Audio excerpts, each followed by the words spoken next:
Vanakkam, I'm Indranil Banerjee, journalist and woodworker. In this video, I'll show you how to use water-based paints. Water-based paints have been around in the West for many years now, but in India, it's only recently that some companies have introduced them.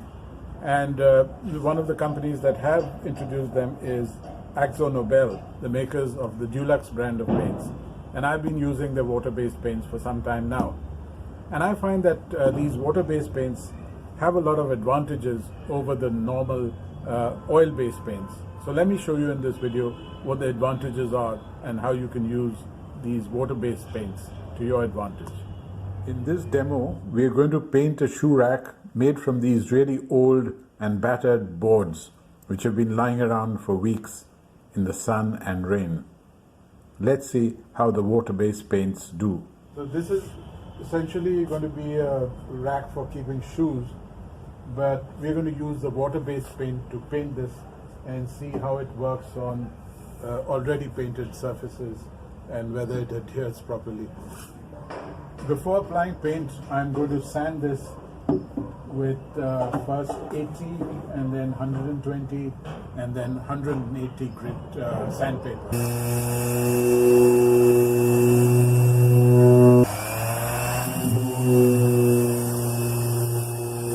First, you have to finish your sanding. Sand the piece thoroughly and completely. Only then can you apply the primer. And in applying the primer, make sure that you use the water-based primer. In my case, I'm going to use the Dulux quick drying primer that is meant for wood and metal. Let's check out the primer.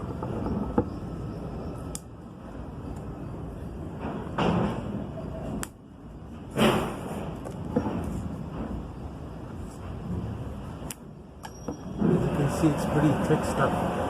Now compare this to the regular primer and see how different it is. See, this is the regular kind of primer. You can see the oils, and the actual primer has sunk to the bottom. And in the case of regular primer, you have to stir it well and get the gunk from the bottom to dissolve in the oil, turpentine kind of mixture, I think. Anyway, that's the way how regular primer is produced and packed. Not that there's anything wrong with this primer. This primer is great and works well, but it's just that this water-based primer is kind of different. This stuff looks really thick, so I'm going to pour it into a container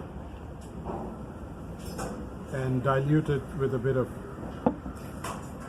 plain old tap water. A little bit is all that is required.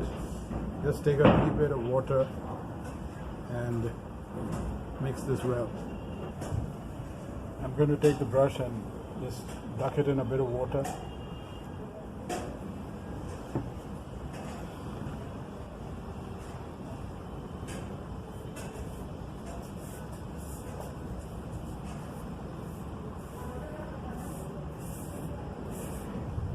It's kind of thick, not as easy as an oil-based primer to be sure, but it's okay.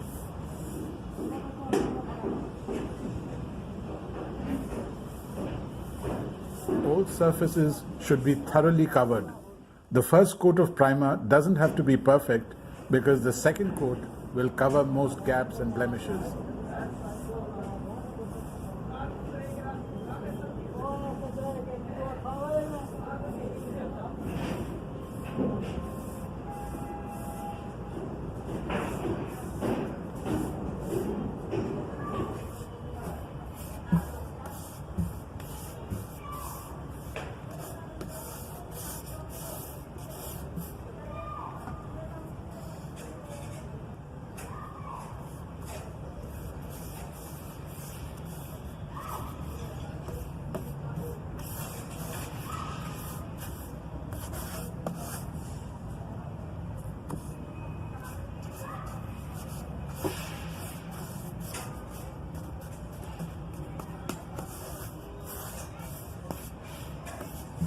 What makes this a winner for me is that it dries so fast.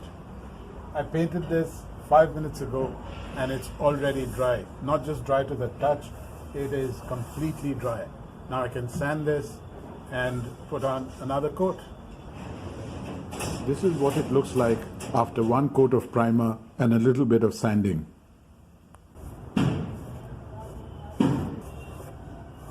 After one coat of primer, I fill the cracks and gaps with filler.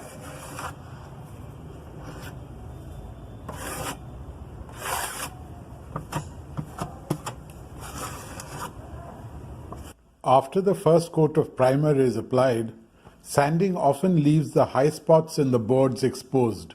These high spots, these barren areas, need to be filled up again. So a second coat of primer is absolutely essential in most cases. After applying 2 coats of primer, I usually put on at least 2 coats of paint and sand between each coat. Runs and drips are a big problem in painting, and sanding is absolutely essential to fix them. If you've done a good job with the primer, then even 1 coat of paint will make the object look really nice. For a good even coverage, a second coat of paint is a good idea.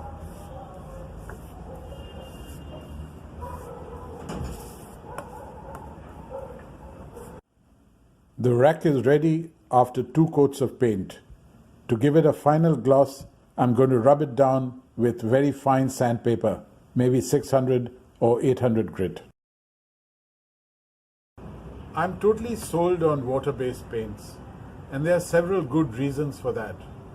The first is it's so easy to use. You just use water to dilute it and you can wash it off easily after you're done. And the other reason is it dries so fast. You can do the whole paint job in just a day, unlike oil-based paints, which takes days to dry sometimes, and you have to put on several coats. So, the whole painting process stretches over several days. Not so with water-based paints, which, as I said, dries incredibly fast. And the final reason why I'm going to stick to water-based paints for ordinary household jobs is because it's not as harmful as the oil-based paints. There are no VOCs, no stink, and it's absolutely safe. So this is the way to go. And if I really want a flawless kind of finish, a high-end finish, then I'll stick to polyurethane paints, which are, of course, in a different class altogether. But for the moment, for most jobs, my preference is going to be water-based paints.